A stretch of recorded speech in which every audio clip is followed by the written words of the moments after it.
စာထဲကလွတ်လပ်ခြင်းကမ္ဘာတဝန်းမှာရှိတဲ့အကျဉ်းထောင်တွေအကုန်လုံးရင်ဆိုင်နေရတဲ့ပြဿနာတစ်ခုကထောင်ထဲမှာလူမဆန်းတော့တာပဲထောင်သားအစ်စ်တွေစက်တိုက်ဝင်လာနေတယ်လို့လွတ်သွားပြီးမှပြန်ဝင်လာတဲ့မိဟောင်းတွေလည်းမနေဘူးဒုစရိုက်သမားတွေအဖို့ထောင်ထဲမှာတွေ့ရတဲ့အပေါင်းအသင်းတွေကလည်းဒုစရိုက်သမားတွေကြီးပဲဖြစ်နေတယ်ထောင်ဆိုတာသူတို့ရဲ့တစ်ခုတည်းသောပတ်ဝန်းကျင်သူတို့ရဲ့တစ်ခုတည်းသောကမ္ဘာဒါကိုဘယ်လိုပြောင်းလဲပေးလို့ရမလဲပြောင်းလဲစရာအကြောင်းမရှိတော့တဲ့သူကိုပြန်လဲကောင်းမွန်လာအောင်ဘယ်လိုတိုက်တွန်းမလဲပြင်ပကမ္ဘာဟာဒုစရိုက်မှုတွေနဲ့ကြီးပဲတိဆောက်ထားတာမဟုတ်ဘူးဆိုတာကိုသူတို့ကဘယ်လိုရှင်းပြမလဲအပြင်မှာတခြားအခွင့်အရေးတွေအိမ်မက်အသစ်တွေရှိနေသေးတယ်ဆိုတာကိုသူတို့မြင်အောင်ဘယ်လိုပြမလဲတစုံတရာကိုချစ်ခင်ဂရုစိုက်တက်လာအောင်ဘယ်လိုသင်ပေးမလဲသူတို့အတွက်ရည်ရွယ်ချက်တစ်ခုဖန်တီးပေးဖို့လိုတယ်သူတို့တွေသင်ယူခြင်းလာအောင်တွန်းပို့ပေးဖို့လိုတယ်ဘရာဇီးနိုင်ငံမှာဒါကိုလက်တွေ့လုပ်နေတယ်သူတို့စီမှာစာဖတ်ခြင်းဖြင့်အပြစ်များကိုစေကြောခြင်းဆိုတဲ့အစီအစဉ်တစ်ခုရှိတယ်ထောင်သားတစ်ယောက်အနေနဲ့စာအုပ်တစ်အုပ်ကိုပြီးအောင်ဖတ်နိုင်တာနဲ့ရှော့ရက်၄ရက်ရတယ်အမတန်ရိုးရှင်းတဲ့စိတ်ကိုထောင်သားတွေဖတ်ဖို့သတ်မှတ်ပေးထားတဲ့စာအုပ်တွေရှိတယ်စာပေနဲ့ပတ်သက်တာတွေတဒနာပေတာနဲ့ပတ်သက်တာတွေသိပ္ပံနည်းပညာနဲ့ပတ်သက်တာတွေစာအုပ်တစ်အုပ်ကိုအပြီးဖတ်ဖို့တစ်လအချိန်ပေးတယ်ဖတ်ပြီးမပြီးသေးအောင်လို့စာအုပ်ပြီးတိုင်းအစီတစ်ခုရေးရတယ်အစီရေးတဲ့အခါတည်တည်တက်တက်နဲ့ထန်ဂရိုင်းကြကြရေးရမယ်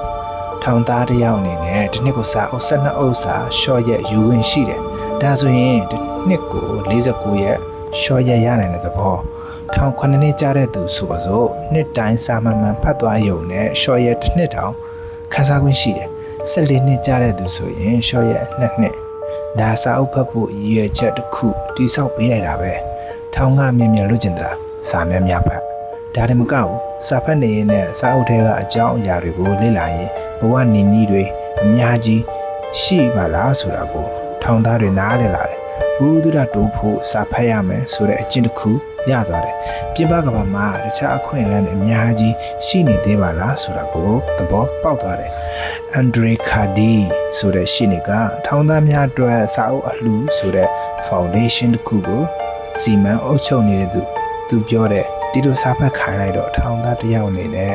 ထောင်ကနေလွတ်လာတဲ့အခါအရင်ထပ်ပေါ်ပြီးမြင်တက်တွေးတက်စင်ကျင်တက်တဲ့သူဖြစ်လာတယ်လောကကြီးအကြောင်းကိုလည်းဘိုးနားလည်လာတယ်အရင်ကတည်းကပိုကောင်းတဲ့လူတစ်ယောက်အဖြစ်ပြောင်းလဲသွားတယ်ဒါပေမဲ့စာဖတ်ခြင်းဟာတကယ်ရောမလို့ဖြစ်ရလားအာဝင်ဂျိမ်းစ်ကတော့စာဖတ်ခြင်းအကျိုးကိုယုံကြည်တယ်အာဝင်ဂျိမ်းစ်ကGuardian သတင်းစာမှာသတင်းဆောင်ပါတွေရေးတဲ့သူအဝင်ကလူသက်မှုနဲ့အင်္ဂလန်မှာထောင်ကျဘူးတဲ့ဂျွန်ကျသွားပြီမဲ့အနှစ်20လောက်ထောင်ထဲမှာနေပြီးတဲ့အခါပြန်လွတ်လာတယ်ထောင်ထဲမှာစာဖတ်ဖြစ်တယ်ဖတ်ဖြစ်တဲ့စာတွေကြောင့်သူ့ဘဝပြောင်းလဲသွားတယ် Guardian ဆောင်ပါထဲမှာအဝင်ကရေးတယ်